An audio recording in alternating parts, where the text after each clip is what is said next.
shkaktu automatikisht një pritje pozitive, një konsenzus automatik në shoqërinë tonë është një president nga rrodhët e familjes Nuk mund të flasë për këtë gjë. Do të shkoni atje dhe ta merrni përgjigje. A jam unë opsion?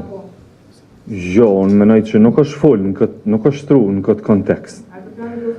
Po ta kishte qasjen mazhoranca që do ta propozoj një president televizjes vetëvendosje, unë menoj që ajo është pikërisht ajo që thash në fillim po dojna me shmang, se kjo është me qitë opozitën para aktit të kry.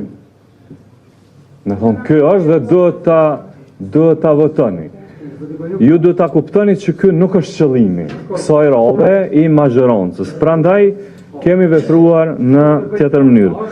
Kjo është lajmi mirë për Kosovën, është një pjekuri e re, edhe vetë skenës politike dhe institucioneve tona, sepse është një përpjekje e mirë, e sinqert,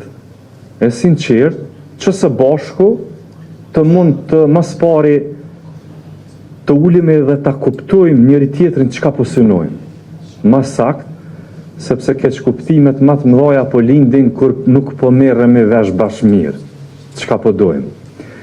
Kështu që kur liderët e partive politike, edhe si opozit, po edhe si mazhorancë në Kuvendin e Kosovës, ulen, diskutojmë për orë të tëra, për procesin që e kemi përpara, kjo është një lajm i mirë për Kosovën, konsiderajon. Sot në Hag përballen me drejtësinë udhëheqësit e ushtrisë shërimtare të Kosovës, Hashim Thaçi, Kadri Veseli, Jakub Krasniqi dhe Recep Selimi. Emrat e tyre janë të njohur për çdo qytetar të Kosovës. Ata janë figura që përfaqësojnë një kapitull të caktuar të historisë tonë të rezistencës.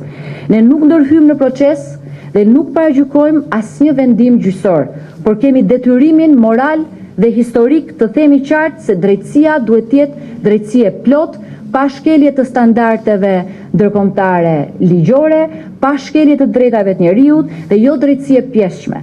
Ajo nuk mund të shkëputet nga konteksti i një lufte çlirimtare të një populli të tërë. Nuk mund të injoroj faktin se në Kosovë ka pasur agresion shtetëror, spastrim etnik dhe krime masive ndaj popullsisë civile shqiptare.